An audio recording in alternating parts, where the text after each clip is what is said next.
pasal 1 ayat 34 sampai 37. Kalau saudara sudah dapat, katakan luar biasa.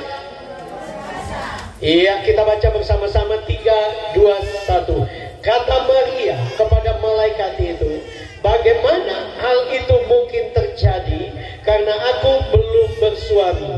Jawab malaikat itu kepadanya, Roh Kudus akan turun atasmu dan kuasa Allah yang Maha Tinggi akan menaungi engkau. Sebab itu anak yang akan kau lahirkan itu akan disebut kudus, anak Allah.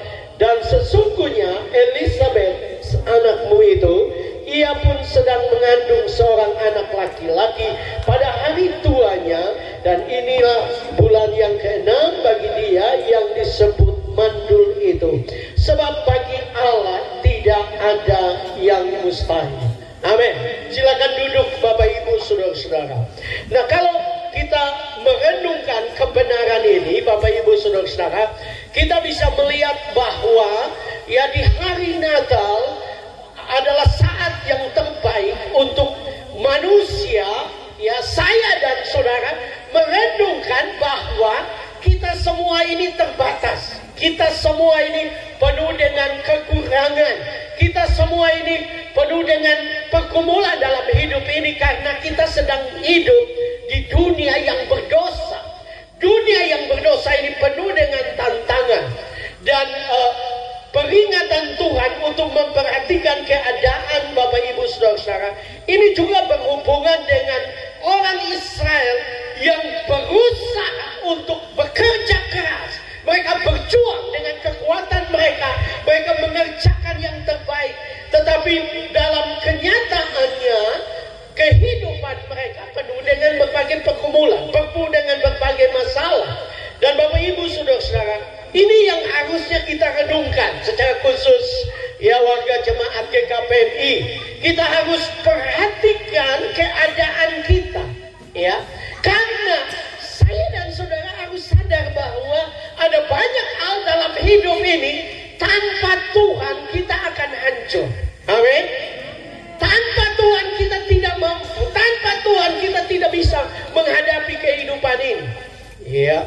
Bahkan di dalam keluarga pun, ya. Saya kebetulan mengajar pernikahan Kristen atau rumah tangga Kristen. Dan Bapak Ibu Saudara, dalam penelitian di Amerika, ya, dibuktikan, ditemukan bahwa perceraian di antara orang Kristen itu sama juga dengan orang tidak percaya. Ya. Itu membuktikan bahwa menjadi orang Kristen, rumah tangga kita belum tentu aman kalau Tuhan tidak menolong kita. Amin. Tuhan perlu campur tangan dalam rumah tangga kita, dalam keluarga kita, dalam pekerjaan kita. Ya, memang ini saya sudah bicara di Nazaret hari 1 minggu yang lalu. Ya, saya ingat ya, yaitu khotbah dari Debbie Basir. Dia bilang, saudara-saudara, dunia sekarang ini kita perlu untuk sadar bahwa banyak hal itu tanpa Tuhan kita akan hancur. Contohnya rumah tangga, ya. Suami itu dia bilang begini, suami itu titipan. Jadi ibu-ibu harus sadar bahwa suami itu titipan, ya. Suami itu titipan, kenapa? Hanya ada dua yang bisa terjadi selain kebahagiaan, ya. Ya, dua yang bisa terjadi adalah suami itu kalau tidak diambil Tuhan, diambil pelakor. Jadi istri-istri harus banyak berdoa, ya. Cerita lucu tentang Meske dan Mince, saudara-saudara, ya. Jadi katanya Mince datang di Meske dan bilang, kita pe papa sekarang suka jadi weda. Wow, mantap sekali, ya. Terus Meske bilang, Ngana harus hati-hati, ya. Sekarang di Weda itu ada satu jabatan baru, namanya Jawepir, ya. Jadi Meske bilang, Mince bilang, apa itu jabatan baru di Iwip yang itu? Jawepir itu. Jawepir itu adalah janda Weda pirang. Saya pernah lihat video-video ya mobil-mobil dicegat di jalan-jalan, apalagi kalau tanggal muda. Ada di sini yang suaminya kerja di IWIP, di Medan, banyak berdoa. Ya. Ya. Saya waktu khotbah di Bali Soang, dan ada seorang bapak selesai khotbah, dia bilang, Pak Pendeta, saya punya anak mantu di Weda, di IWIP, tapi dia punya ATM, dia kasih ke istrinya. Jadi dia tidak pegang ATM, karena bisa bahaya, saudara-saudara. Betul? Hanya Tuhan yang bisa menolong kehidupan ini. Saya dan saudara tidak mampu, ya. Itu sebabnya Tuhan sedang memperingatkan orang Israel supaya mereka perhatikan keadaan mereka. Bagaimana supaya kehidupan mereka bisa berjalan baik. Bagaimana sehingga rumah tangga mereka bisa berjalan baik. Bagaimana sehingga mereka bisa menikmati kehidupan ini. Mereka harus fokus kepada Tuhan. Mereka harus mengarahkan mata mereka kepada Tuhan. Harus bergantung kepada Tuhan. Kenapa? Karena dalam kisah Natal pun, ya, Natal ini bukan ide manusia. Natal adalah ide Allah. Itu yang membuat kekristenan beda dengan agama lain.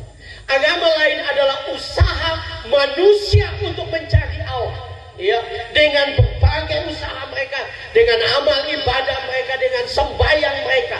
Tapi kekristenan, kalau kita bicara tentang Natal, Allah datang mengunjungi manusia. Amin. Allah datang untuk mengunjungi hidup kita. Allah datang untuk mengunjungi rumah tanggamu. Allah datang untuk menolong saya dan saudara.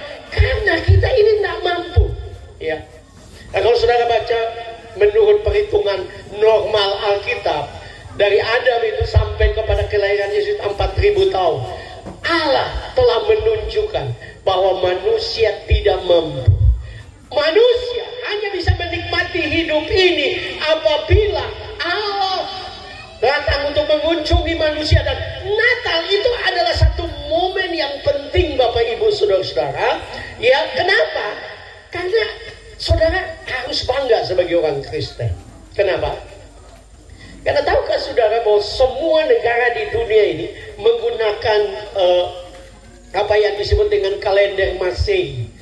Kalender Masehi itu bukan sekedar kalender, ya, tapi itu adalah sedang berbicara tentang satu zaman baru, ya, satu momen baru.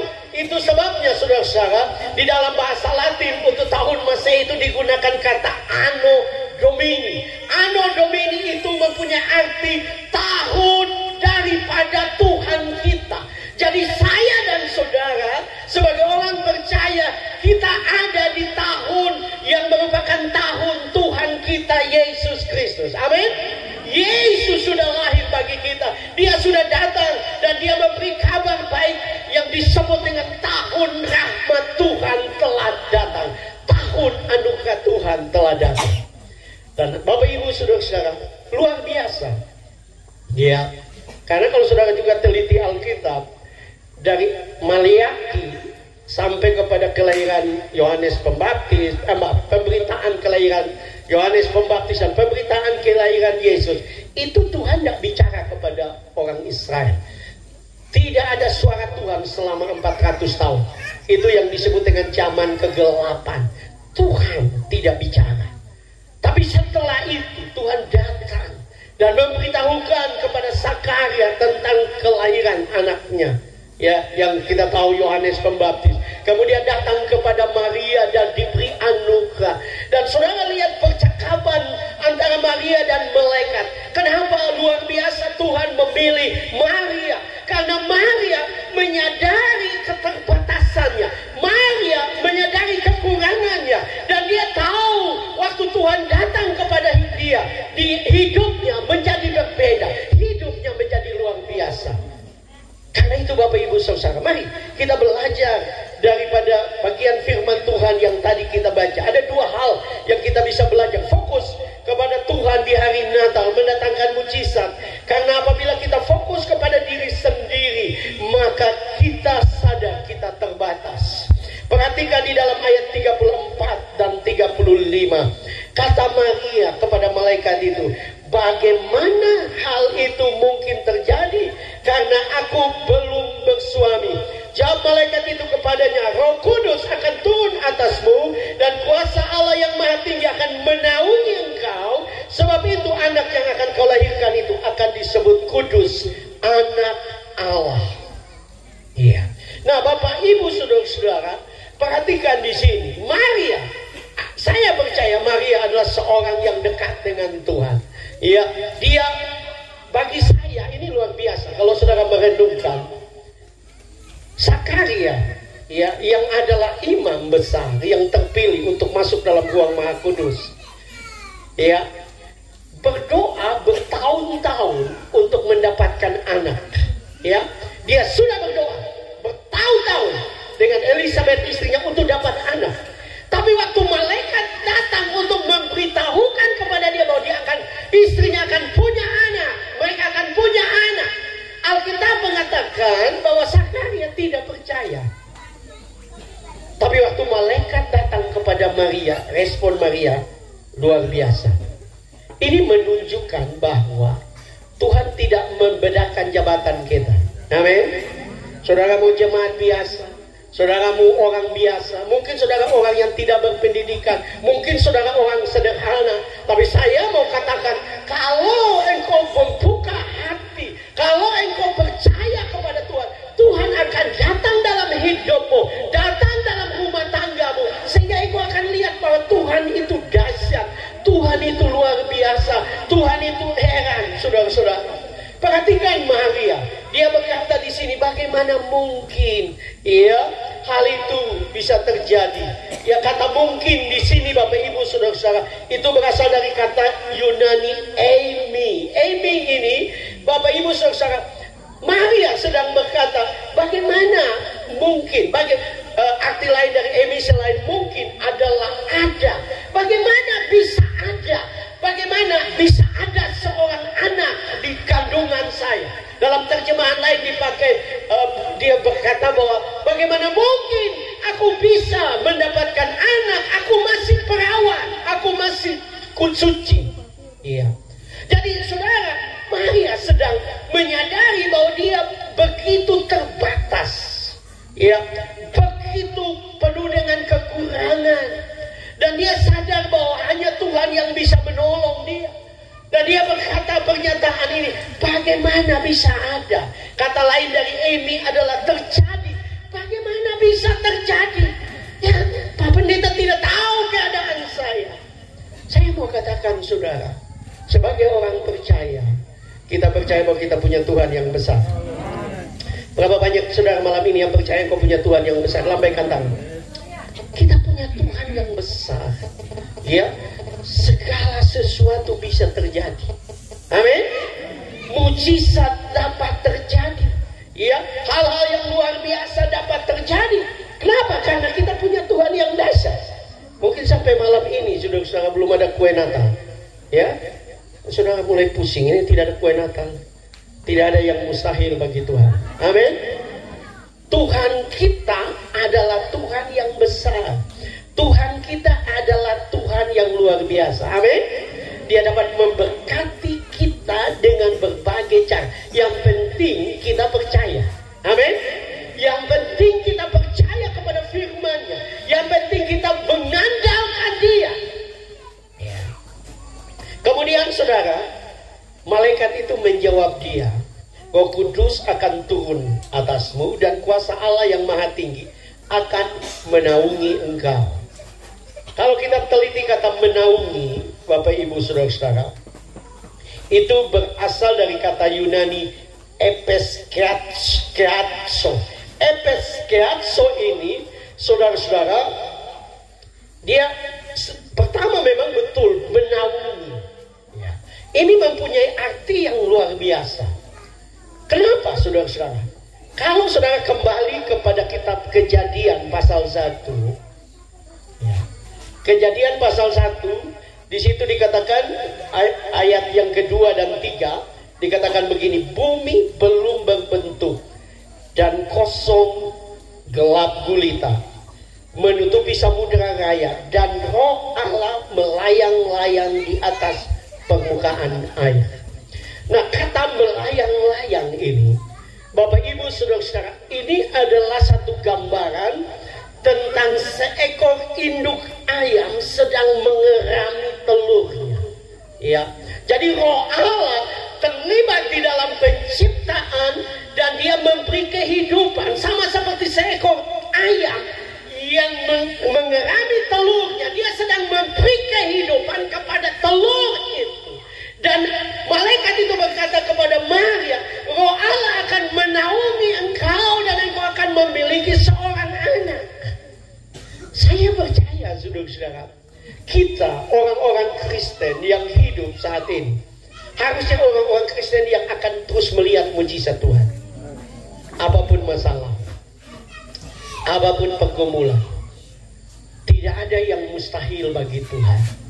Ya, Yesus berkata bahwa Dia akan memberikan kepada kita kuasa, ya, atau apa yang disebut dalam bahasa Yunani yaitu dunamis, suatu kekuatan yang besar untuk kita melihat mujizat Tuhan, untuk kita melihat perbuatan-perbuatan Tuhan yang dahsyat, ya.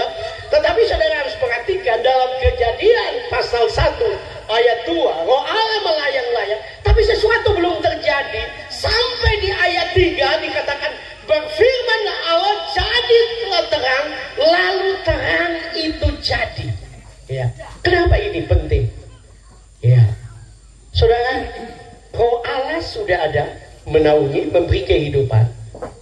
Tapi kehidupan itu belum terjadi, nampak, muncul, keluar sampai Allah berfirman. Nah, ini penting. Saudara dan saya, kalau kita ingin lihat mujizat Tuhan, yang pertama kita harus percaya bahwa ada Roh Allah dalam hidup kita. Amin. Ada Roh Kudus dalam hidup kita. Tidak peduli saudara pendeta atau jemaat, kita semua punya Roh Kudus. Amin. Waktu engkau percaya Yesus adalah Tuhan, ada Roh Kudus yang sedang bekerja dalam hidupmu. Dan engkau punya Roh Kudus. Tetapi Roh Kudus yang ada, yang mau memberi kehidupan itu belum terjadi sampai firman Allah diperkatakan. Artinya, ada banyak orang Kristen yang tidak lihat mujizat. Karena apa? Dia tidak pernah memperkatakan firman. Ya, yang dia bicarakan cuma kesulitan. Waduh, hidup ini susah. Dari kemana-mana Carlota ke tetangga bilang hidup ini susah, rumah tangga ini susah, banyak tantangan, banyak masalah ekonomi susah. Kalau saudara terus bicara begitu, saudara tidak akan lihat mujizat Tuhan. Amin. Kalau saudara ingin lihat mujizat Tuhan, saudara harus mulai memperkatakan firman, percaya kepada firman. Kenapa? Karena waktu kita percaya kepada firman, maka firman itu akan bekerja. Firman itu akan mulai bekerja. Karena ada Roh Allah yang memberi kehidupan. Firman itu akan melakukan mujizat-mujizat dalam hidup kita. Ya. Kenapa kita tidak lihat mujizat? Apakah Tuhan bedakan orang? Enggak. Tuhan melihat iman. Satu-satunya, ya, ada ungkapan bilang, bensinnya mujizat itu iman. Bahkan Yesus sendiri tidak bisa bikin apa-apa kalau tidak ada iman. Di jemaat mana? Di jemaat Nazaret. Bukan jemaat Nazaret sini, bukan Jailolo, bukan jemaat di kampung halamannya sendiri Nazaret, karena mereka tidak percaya. Tapi kalau saudara percaya, ya, dokter boleh hands up, tapi tidak ada yang mustahil bagi Tuhan. Ya, semua orang mungkin berkata, wah nggak bisa lagi. Ya, tapi tidak ada yang mustahil bagi Tuhan. Ya, saya mendengar langsung video kesaksian seorang ibu di YouTube, saudara-saudara. Dia merasa badan tidak sehat dan dia pergi ke satu klinik rumah sakit besar dan dia check up semua. Habis itu, nah dia anak Tuhan, dia begitu percaya kepada Tuhan, dia begitu percaya kepada janji firman Tuhan, dan dia melakukan check up semua. Selesai dokter panggil dia, dan dokter bilang, ibu, iya ibu, saya mau beritahu buat ibu, ibu kena kanker stadium 4. Ya, dokter ini kebetulan dokter Kristen juga dan ibu ini anak Tuhan. Ya, dokter ini sedikit aneh, rasa aneh karena ibu ini tidak kaget, ibu ini tenang sekali. Jadi dia tanya, ibu ya terima ini ya apa yang saya sampaikan hasil diagnosa saya. Oh saya terima. Cuma saya mau tanya Pak Dokter, itu pernyataan dokter bahwa saya kena kanker stadium 4 itu menurut siapa dan dari mana Pak Dokter? Saya hanya mau tahu itu. Dia bilang, Pak Dokternya bilang, ibu ini dari saya sebagai seorang ahli kesehatan dokter, dan itu didapat dari penelitian alat-alat yang canggih menunjukkan ibu kena kanker stadium 4. Dan ibu ini dengan tenang dia berkata, oh terima kasih Pak Dokter. Artinya itu fakta. Apa yang dokter katakan itu fakta. Terima kasih Pak Dokter. Tapi saya mau bilang buat Pak Dokter, ada satu yang lebih tinggi dari fakta, yaitu kebenaran. Ada satu yang lebih tinggi dari fakta. Fakta saya sakit. Tapi ada satu yang lebih tinggi, yaitu kebenaran. Kebenarannya bahwa oleh bilurnya saya sudah disembuhkan. Saya, maaf Pak Dokter, saya lebih percaya kepada kebenaran daripada fakta. Saya lebih percaya kepada kebenaran dari fakta.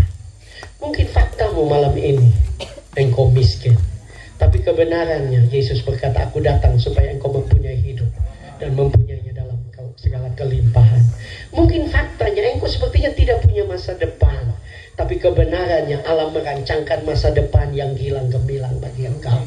Mungkin faktanya rumah tanggamu banyak masalah, banyak pergumulan, suamimu sudah bau-ugil dan sebagainya, tapi kebenarannya Yesus mau datang untuk mengubah air yang tawar dalam rumah tanggamu untuk menjadi anggur yang manis sebagai lambang sukacita. Yesus datang untuk menolong saya dan saudara, dan sebagai orang percaya kita harus percaya kepada kebenaran dari fakta-fakta kehidupan yang ada di depan kita. Kenapa? Karena kebenaran lebih tinggi dari fakta. Karena kebenaran berbicara tentang Allah sendiri. Jadi Tuhan mau bicara kepada Maria. Ada sesuatu yang lebih tinggi dari faktanya. Faktanya dia perawan.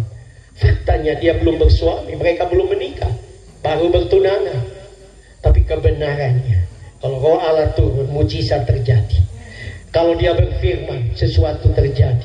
Kalau saudara memperkatakan firman, sesuatu yang dahsyat terjadi. Karena dia adalah Tuhan yang besar. Amin. Jangan jadi orang Kristen yang hidup dari fakta-fakta. Pak Pendeta, faktanya kita punya kelapa cuman 200 pohon. Ingat kebenarannya, engkau orang yang diberkati. Bangun setiap pagi dan berkata, Tuhan aku percaya aku diberkati. Amin. Aku percaya Tuhan aku diberkati. Mungkin engkau rindukan sebuah rumah. Bangun tiap pagi dan berkatakan dalam nama Yesus, aku percaya tahun ini aku akan membangun rumah. Amin. Mungkin engkau merindukan kendaraan. Perkatakan janji Tuhan, engkau harus bekerja. Itu bagian tugasmu.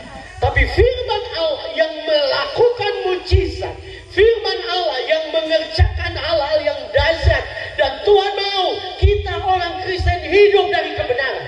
Ini yang Yesus berkata, manusia tidak hidup dari roti saja, tapi dari firman Allah. Ini waktunya saudara, untuk engkau lihat mujizat Tuhan. Biarlah di hari Natal ini kita memperhatikan keadaan kita, tapi kita ingat firman-Nya menjamin untuk kita mengalami mujizat. Karena dia adalah Tuhan yang besar. Yang kedua, Bapak Ibu Saudara, fokus kepada Tuhan di hari Natal mendatangkan mujizat. Karena bagi Allah tidak ada yang mustahil. Amin. Ayat 37 mengatakan, sebab bagi Allah tidak ada yang mustahil. Dalam terjemahan firman Allah yang hidup, diterjemahkan begini, karena setiap janji Allah pasti digenapi. Saudara tahu, ada 365 janji Allah di Alkitab. Jenis. Apa artinya? Artinya setiap hari ada janji Allah bagi engkau. Bukankah 1 tahun 365 hari? Waktu engkau bangun pagi rasa tidak sehat, ada janji Allah bahwa dia akan menyembuhkan engkau.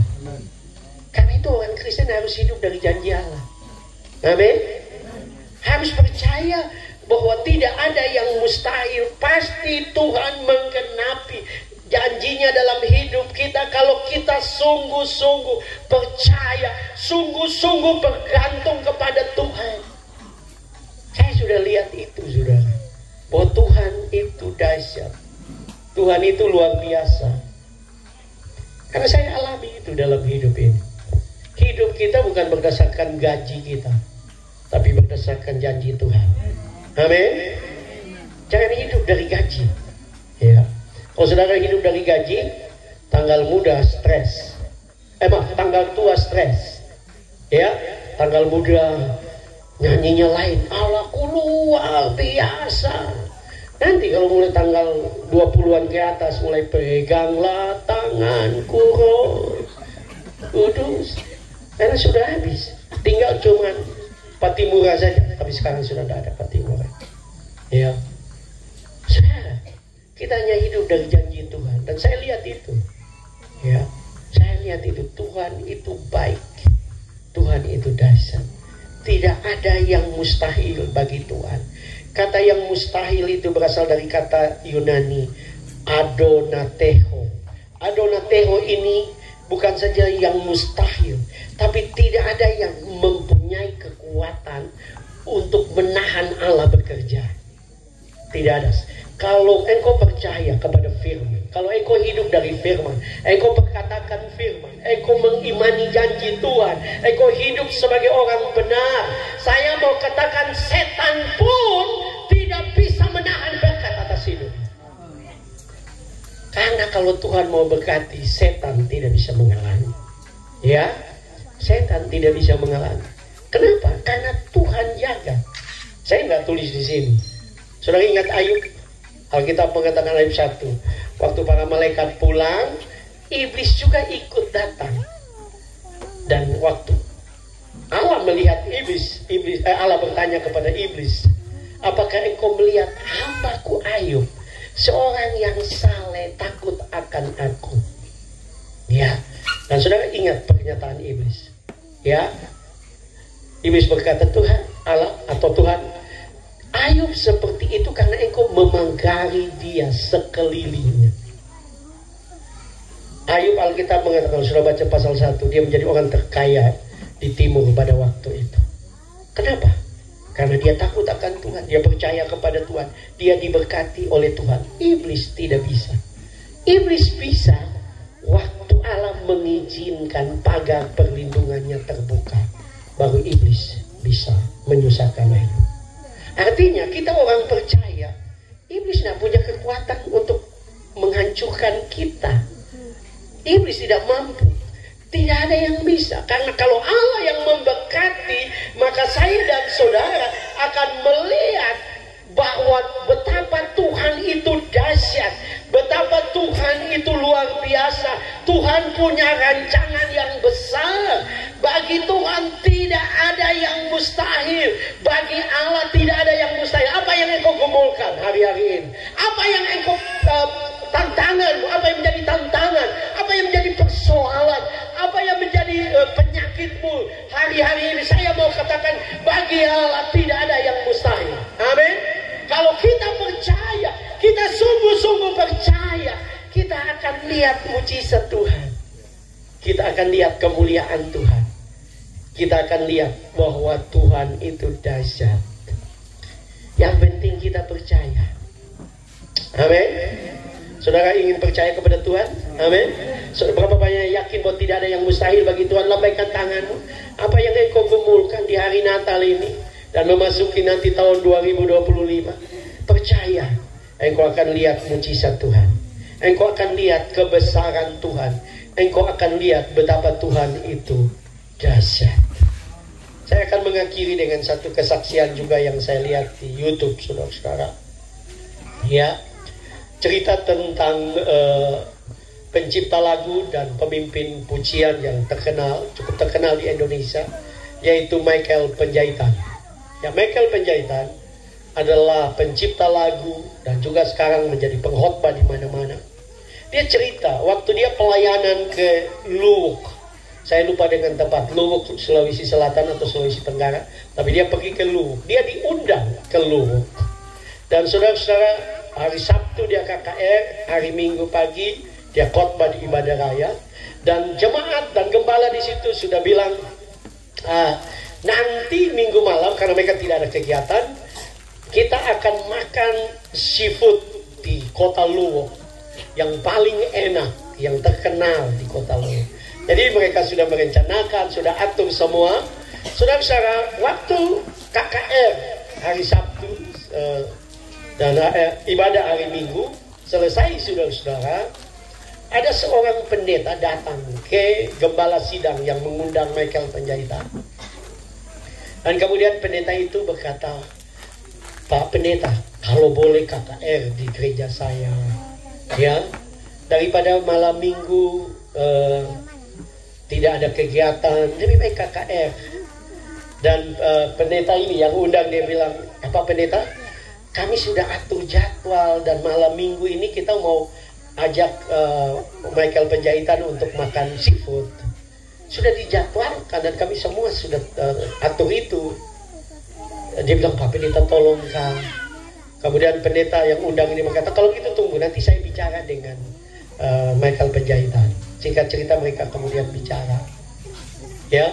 Dan waktu disampaikan, pendeta yang undang ini bilang, mereka gereja kecil, mereka minta untuk kamu khotbah, ya. Kita sebenarnya sudah atur untuk kamu makan seafood paling enak sebelum nanti hari Senin besok kamu berangkat.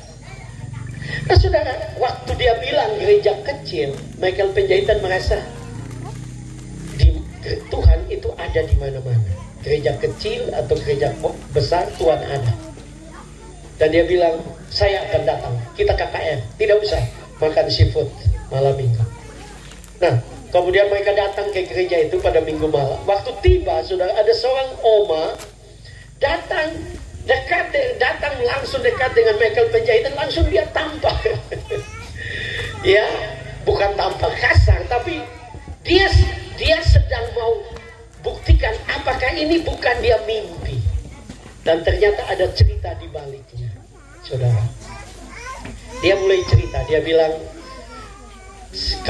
Michael, kamu tahu bahwa saya sudah tua dan saya berdoa kepada Tuhan, ya Tuhan, sebelum saya mati, saya ingin ketemu dengan pencipta lagu dari kuasamu terlebih besar, Tuhanku terlebih besar. Jadi saya minta kepada Tuhan, saya mau ketemu dengan dia, saya mau ketemu dengan penciptanya. Dan tadi pagi waktu Pak Pendeta, gembala kami mengumumkan bahwa ada KKR sebentar malam, ya, waktu dia umumkan, dia tanya, itu siapa yang datang, ya, dan jemaat yang lain yang tahu, mereka bilang, oh itu Michael Penjahitan, yang itu yang kuasamu terlebih besar. Dan orang ini kaget. Itu sebabnya dia, waktu Michael datang, dia cepat-cepat ketemu, dan kemudian dia peluk, dan kemudian keluarganya mulai cerita. Keluarganya cerita kepada dia. Kamu tahu bahwa ada mujizat yang luar biasa. Beberapa waktu yang lalu, ya, oma ini, ya, anaknya melahirkan dan dia mendapatkan cucu. Dan semua keluarga kumpul di rumah sakit, senang sekali kumpul karena ada cucu yang lahir. Mereka kumpul dan mereka senang. Tapi beberapa waktu kemudian setelah mereka kumpul semua, mendadak anak ini mulai mengalami satu gejala yang pada akhirnya anak ini mati. Mereka panggil dokter, dan dokter periksa, dan dokter berkata anaknya sudah mati. Dan saudara, mereka bingung. Mereka mau langsung pulang. Oma ini bilang tunggu dulu 1 jam. Ya, jadi mereka tunggu 1 jam, tidak terjadi apa-apa. Orang mau sudah 1 jam, mereka bilang, Oma, mari sudah kita beres-beres pulang untuk kasih kubur dia. Oma bilang tunggu lagi 1 jam. Anaknya mulai biru, anak mulutnya mulai kelihatan berubah warna menjadi hitam. Dan setelah 2 jam, Oma ini datang ke bayi itu. Dan dia mulai gendong bayi itu. Dan dia mulai menyanyi. Kuasa-Mu terlebih besar, Tuhanku. Dan mereka merasakan hadirat Tuhan. Mereka menyembah Tuhan. Umat itu terus menyanyi. Dan tahukah saudara, beberapa detik kemudian anak ini mulai gerakan tangannya. Anak ini mulai gerakan kakinya. Dan beberapa saat kemudian dia mulai menangis. Dan anak itu hidup kembali, sehat kembali. Karena apa? Karena kuasa Tuhan besar. Karena tidak ada yang mustahil bagi Tuhan. Apapun tantangan kita, apapun pergumulan kita malam ini di malam Natal, kuasa Tuhan lebih besar. Ini yang harus menjadi iman kita. Dalam hidup kita, dalam rumah tangga kita, dalam pekerjaan kita, dalam ekonomi kita. Tuhan kita, Tuhan yang besar. Saya mau berkata, saya dengar kesaksian ini, saya sendiri menangis. Saya tahu bahwa saya punya Tuhan yang besar. Tuhan yang akan menolong hidupku, rumah tanggaku, anak-anakku, ekonomiku, masa depanku, masa tuaku.